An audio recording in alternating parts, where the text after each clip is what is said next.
This episode brought to you by Peter Wood's Museum of the Impossible. What's a Museum of the Impossible? It's gonna be like Harry Potter meets Ripley's Believe It or Not. It'll be a one-of-a-kind, themed, interactive space where people can experience the impossible. But I need your help. To get the project started, I've set up a Patreon over at museumoftheimpossible.com. If you're able to throw a few bucks my way each month, we can build it together. Thanks for your support, and I can't wait to welcome you into the Museum of the Impossible.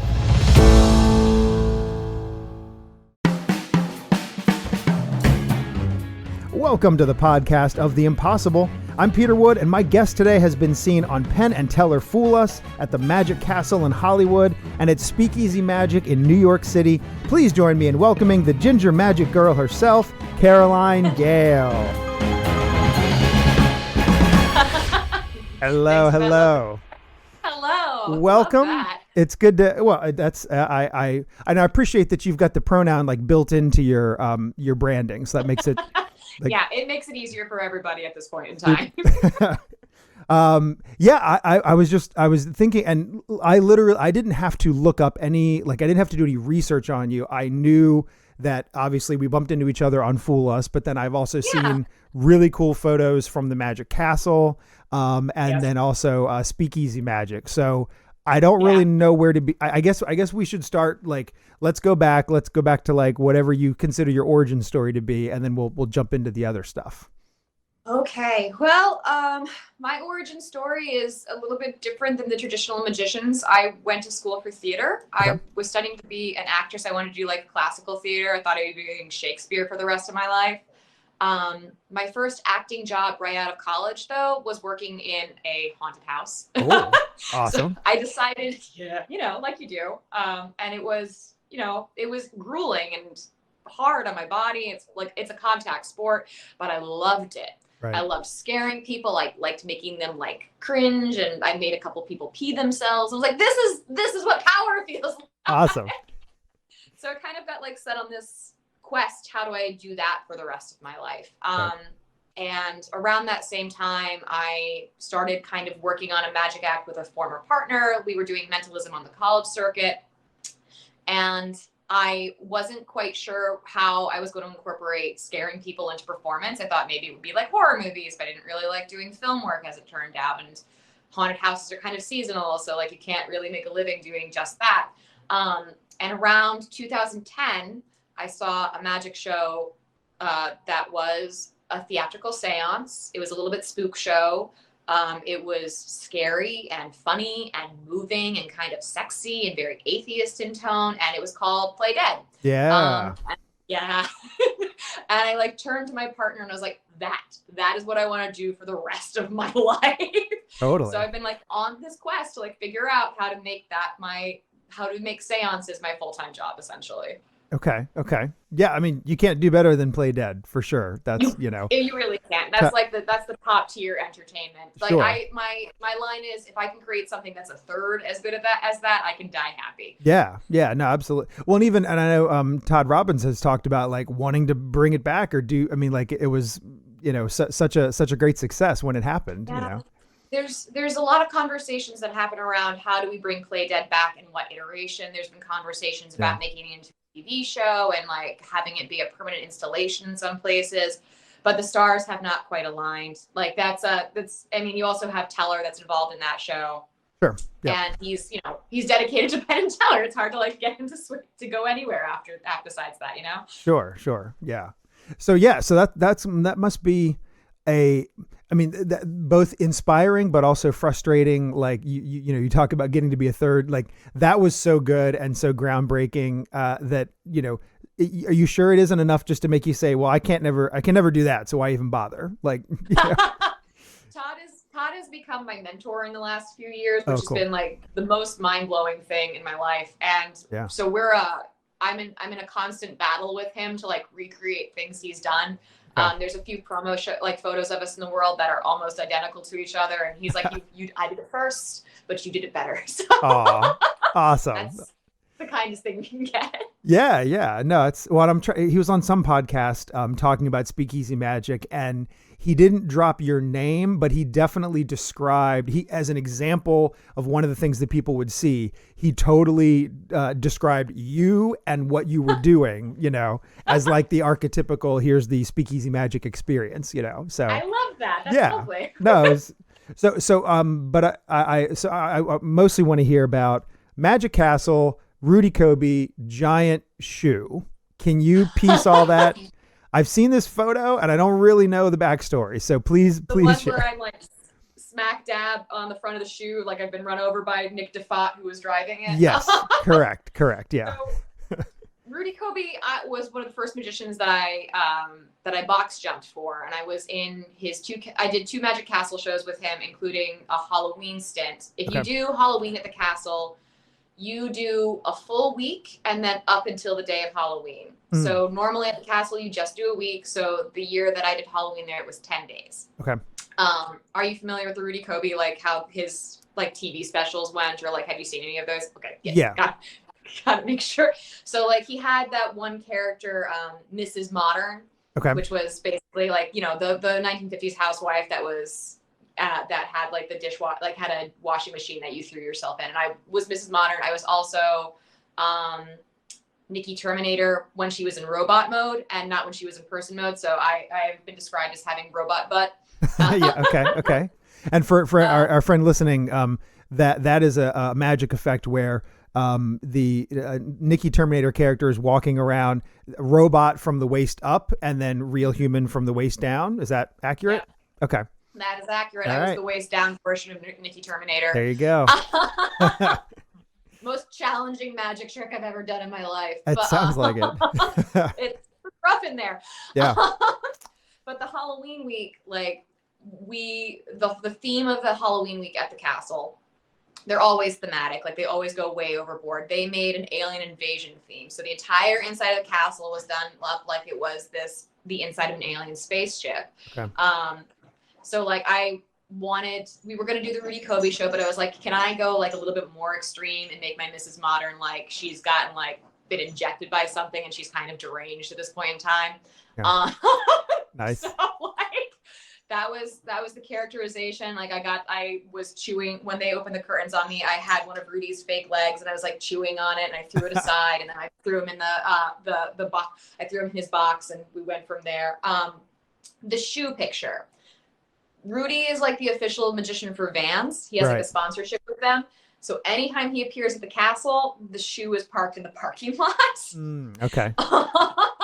Nice. And we were doing photos for the last day of the Halloween show with Taylor Wong, who is one of the most prolific photographers. Like if you get the chance to shoot with him, 100% do. His portrait work is amazing. Right. And we were just like, let's just be ridiculous for a while. So Nick DeFott was driving the shoe around the parking lot. There's like photos of me running in high heels chasing the shoe. Right. They're not quite as popular as the other one. Right. But we like the ridiculousness of it. They parked the shoe and they wanted the entire cast to be kind of like around it. And I just like looked at Taylor and I was like, can I just be like splattered on the front? Like, can we just do that? So I just like jumped on, like I held onto a shoelace and acted like I got hit by it. Awesome. It's the best Halloween photo I could have asked for. Yeah. No, it's such a great, and it's so on brand for Rudy, you know, like there no other magician is going to have a photo like that in their publicity package, you know. It's just Rudy Kobe. Yeah. You can't turn that off. Yep. No, that's fantastic. So where were you geographically when you saw Play Dead and felt like you really wanted to be doing this? How did you then end up doing box jumping in Los Angeles? Ooh, okay. It's a story. Okay. All right. So I saw the film version of the New York City version of Play Dead. Okay. I went to college in New York. That was where I studied theater. That's where I did my first haunted house. I ended up moving down to Austin, Texas. Okay. Austin was my base camp to go out and do college market shows when I was doing the Mentalism Act. And I used to go to something called the Amazing Meeting every year. It was put on by the James Educational Foundation. Penn and Teller were frequent guests there. Teller in 2010 was showing a film version of the New York City version of Play Dead. Gotcha. And I it was a weird moment. I was asked to audition for the New York City version and didn't, because I was like, I just want to move to Texas. We're gonna get out of New York. So when I went down to Texas, we were in Las Vegas watching this. I watched that and I was like, oh, that's what I could have been doing. So you were I didn't. So the audition, the audition was before you saw the film version of it, right? Gotcha. So I was asked to audition for it. I didn't end up going out for it, Right. just because I was like, I don't know what that is. I don't know what I want to be doing with my life. 22-year-old problems. What can you say? Sure. I spent the next couple of years trying to look, and there were like murmurs that Play Dead would come back. In 2013, it officially came back. Okay. And I kind of started like petitioning to get the part that I was supposed to audition for in New York City. This is a really ridiculous story. I'm just letting you know right now. There's a lot of weird twists and turns. So I ended up putting myself in front of Teller as much as possible because I thought he would be the one ultimately making the decision. Okay. I was doing burlesque with Penn's band at the time. Another weird side story, but I was doing burlesque with Penn's band at an event called the Bacon and Donuts Party that Teller was going to be in attendance at. Right. So Teller went and saw me do burlesque so he could see like how I move on stage. And then the next day I was supposed to meet up with Teller and Todd Robbins. Okay. Teller sent me a text message with another number that I didn't have saved in my phone that said, I'm running late. You guys should meet each other. So I was like, okay, this other phone number is probably Todd. So I this is at an amazing meeting, by the way. So like, I'm kind of wandering the convention room, like looking for him. And I see him at the end of a hallway walking towards me, and I'm walking towards him. And I'm like, okay, he probably knows who I am because we both got that text message from Teller. Right. And I like put my hand out as he's like approaching me, and I'm like, hi, I'm Caroline. And he just keeps walking. Oh no. No. Oh no. Yeah. So like about an hour goes by. I see Todd he's doing a book signing at this event as well, for his book, The Modern Con Man. I approach him there and he like finally realizes who I am. And he stands up, stops the book signing for a moment. And he's like, I'm so sorry, but I have to pick you up. I was like, okay, cool. So he like literally throws me over his shoulder, fireman style. And he's like, he puts me back down. He's like, I can do that 8 times a week. And then like we talk about Coney Island for a while. And I'm like, okay. That's so funny. In my life. Well, and so, you know, the part of the show, the point is that is an element of the show that has to happen. So that was your audition, right? Okay. That was the biggest, that was my audition with Todd for that part. That's There's funny. More audition that has to happen because I have to learn a magic trick from Teller, but like I digress. Sure. We eventually part ways. I meet up with Teller. Teller teaches me a magic trick in kind of a back room. This back room is open so people that are walking in the hallway can like see us.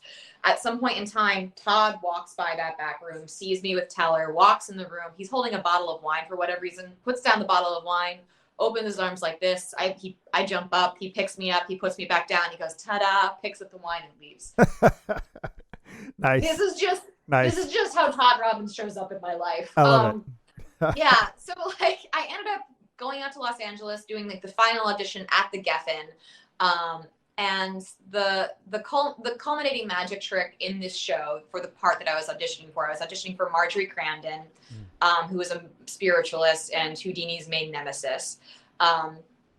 They create this magic trick that's an add-on to psychic surgery. So you're doing traditional psychic surgery, and then the magician pulls a sheet over the person you're performing that on, and then a form kind of comes out of the sheet. The sheet gets pulled aside and it's a naked girl. Right. That would have been me. So I do the final audition with Teller in Los Angeles and the casting director of the Geffen. The casting director of the Geffen at the time is this lovely older lady named Phyllis.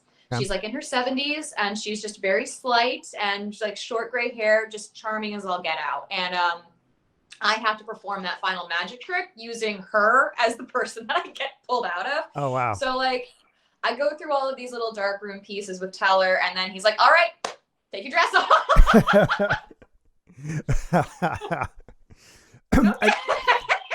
Now, at least you had seen, having seen it, I'm just picturing what this audition would have been like if you had not seen the show, like back to 22-year-old self, and Teller tells you to take your dress off. Like that is much creepier than like at least you knew the context and where it was headed at this point, right? I think the weirdest part is he was filming the entire thing with an iPhone. Sure. Yeah. No, I'm not Teller's type at all, so it's right. fine. Sure. So it's all good. It hasn't been leaked. Yeah. There are odd moments in my life where I'm like, this is okay. This is the choice that I've made at this exact moment. That's fantastic. But the culmination of all of this is I ended up not getting that part. It ended up, they brought one of the girls from New York City that played Marjorie. So like I had assumed I was going to get it based on conversations I had had with Teller. Yeah. So I was just like, all right, well, I'm in Los Angeles now. So what do we do?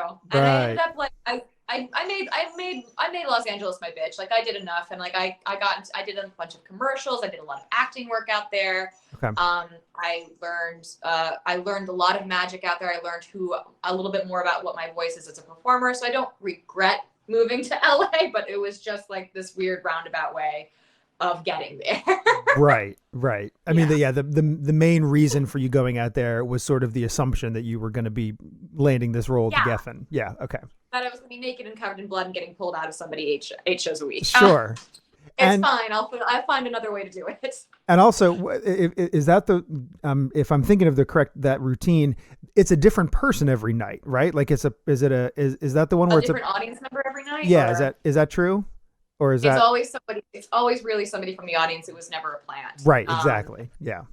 It's an astounding piece of magic, and it's mostly came up. I think Johnny Thompson did most of the legwork on that. Yeah. But it's scary. It was a really scary and beautiful. Have you seen Play Dead? Did you get the chance to see it anywhere? No, frustratingly. I mean, I keep hoping that a video version will show up, but I've heard. Yeah. What? It's like the most perfect magic show. As I said, like it's like my life's ambition to create something that approaches it. Like I never will get that level, but like that's the goal. No, I hope. Yeah, I'd be happy in video form, but even whatever. Even the photos that I've seen and the people that I've heard talk about it have just said nothing but great things. So we'll see. Fingers crossed.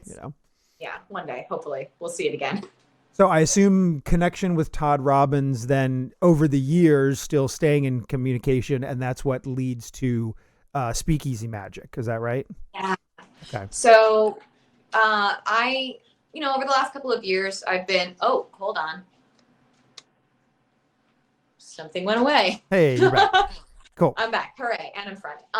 Over the last couple of years, I've been trying to develop myself as like a solo performer. I've always been somebody's assistant. I've always been like in a duo act, and like there's a comfort level there and there's an ease there. Mm-hmm. But at the same time, I haven't really been able to find my voice as a solo performer. Sure. And Speakeasy was my opportunity. That's where I really like gelled with who I am and like what I actually want to say as a magician. It's one of the coolest magic experiences you can have as a performer and as an audience member. Right. Yeah. And so for folks not familiar with it, how would you describe sort of the experience for the guests? The short version is speed dating with magicians, right. Which is also a terrible experience, but that's another story. But like you as an audience member, you walk into this bespoke space. You are going to be seated with up to 8 other people at your table.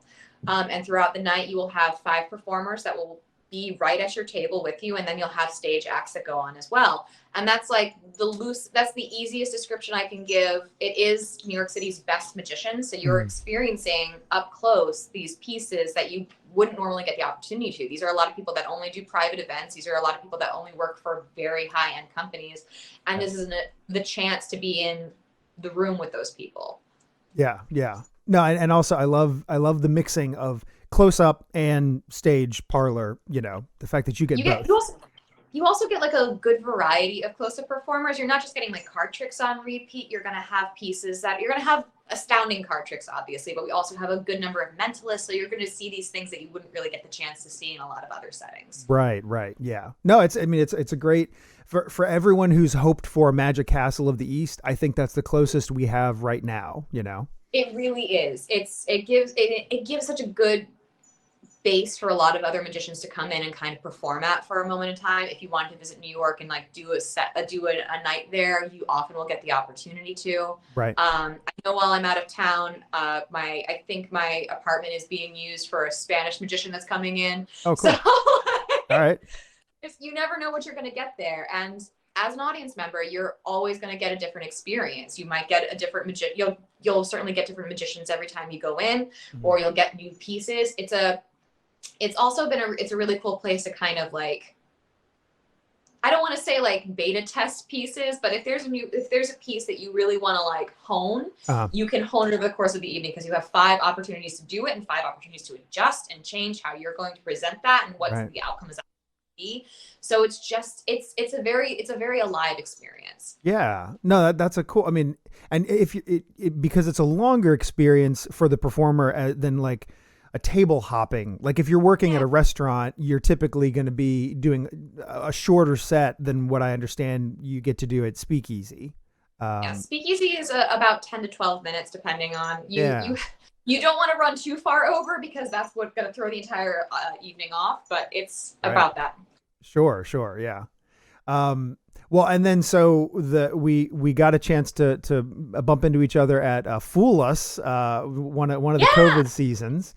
So do you want to give me the sort of, this is while you're sort of, again, finding different paths and working on getting that spooky magic goal, the trying to do Play Dead, and working there. How did the Fool Us opportunity come about? Fool Us came about it was very fortuitous. I was moving from Baltimore and I was trying to like find a place to kind of settle.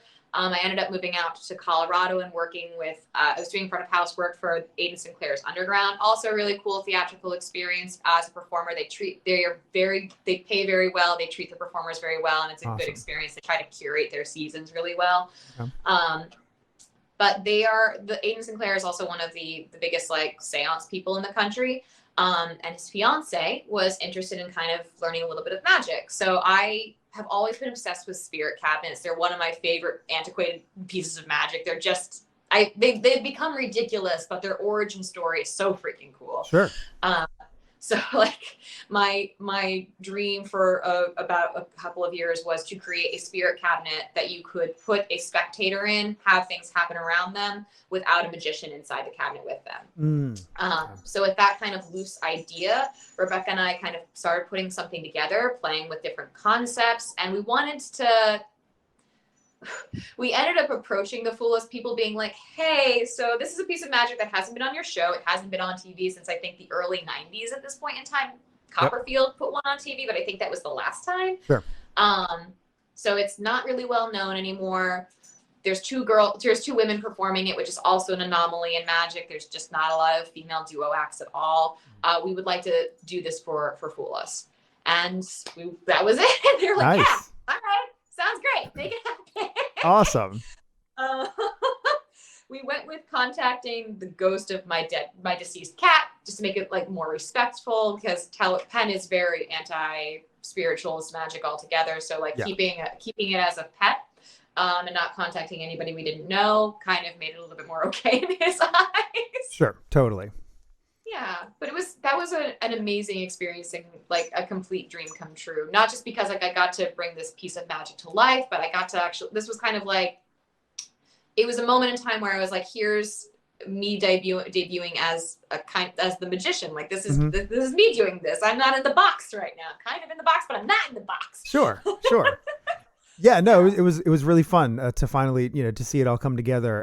And how much do you feel? How much back and forth was there with the Fool Us team in terms of like scripting or what you were doing? Like, I guess they did very little adjusting for us. They were like, we needed this to be a little bit faster, so we'll cut out some lines. But for the most part, they're like, just do it. Just this is you. Great, awesome. So that was No, that's How was that experience cool. for you? Did they like edit you a lot or? No, I mean, again, for mostly for time. Like one of the problems was, in both cases, what I brought on in my live show runs like 7 to 9 minutes, and they're like, "Can you do it in 4?" So TV magic. exactly. Yeah. So and what's funny is like I took some of their I mean, obviously I took all of their notes for TV, but then what people see now anytime I'm doing those Fool Us things is kind of a hybrid. Like I liked some of their notes that I've incorporated, but then other ones were like, nah, I still like the longer, taking an extra 30 seconds to say that or whatever. Fair. But yeah, no, it was definitely doing it the second time. I don't know if I was a little bit more in their groove of what they were looking for, or if they were just a little more less handling, because like, okay, yeah, he's been here, he's done that, whatever. But a little bit less of the micromanaging of lines the second experience. But Nice. both times really great. Nothing but good things. They're such a kind crew, and like I love working with Matt Donnelly. Like that's always a fun time. It was like that entire experience was just like, oh my God, you're here. I know these people. Well, and that's I had not officially met in person Eric Diddleman ever. I had been to a couple of shows where he was, but and so it was very funny. We were all hanging out in that burger joint at the Rio, and whenever he came over and was saying hi to everyone, he was like, "And I know you for some reason," and shook my hand, which is such a wonderful compliment. Like, I don't know where I know you from, but okay. But it was cool. And he was just there hanging out. Like that's, I when I had him on the podcast here, I was like, wait, I kept waiting to see him later in the season because, okay, well, Diddleman's here. I'm sure he'll be showing up, but like, no, he was just hanging out. So that was fun. Yeah, he just comes around. Diddleman's one of my favorite humans in Magic. Like I met him in 2013 and we bonded because we were looking at pictures of wet koalas together. Like you do. Yeah. Like you do. Just if you want if you want a nightmare experience, Google a wet koala later. You will not be able to sleep for several days. Yeah. Okay. I'm curious. I've seen like, a wet rabbit. I used to have rabbits because cliche. And yeah, it is amazing. You don't realize how much of what you think is the shape of that animal is actually just fuzzy fur. And when so I assume koala is even worse. So, all right. Oh God, it's bad. All right. I have both. I have some homework, and so does our listener. So I'm excited. Well, anyone who's only listening in on this, I do want to make sure your website is gingermagicgirl.com. And then also you're a great follow on Instagram, also Ginger Magic Girl. And we should mention, because we're doing this during, spooky Halloween, October times, you've got a show, Pulling Strings, that's happening. Do you want to give a little plug for that, or what sort of a taste of what people might see there? Absolutely. So Pulling Strings is going to be, it is me finding my voice in magic. It is a little bit scary. We have a few little dangerous routines in there, and it is a very intimate show. It's being hosted out of a wonderful storefront here in Salem, Massachusetts called Nocturne. Okay. It's every Tuesday in October because those are the only days any of us have free in October in Salem. Yeah. But you can get tickets through the Eventbrite link on my Instagram page or on Nocturne's Instagram page as well. Gotcha. Okay. So yeah, anyone remotely near Salem, Mass should definitely try to plan for that on a Tuesday. That sounds awesome. Very cool. Come hang out. Well, we will do this again, but thank you so much. This has been a lot of fun. I appreciate it. Thank you. It's been lovely seeing you, Peter. Thanks so much. Yeah. And thank you to our friend listening in. And that is going to do it for this episode of the Podcast of the Impossible. But for behind the scenes access to my Museum of the Impossible project, as well as info about public shows, private events, social media, and more, you can head on over to peterwood.com. I'm Peter Wood. Thanks.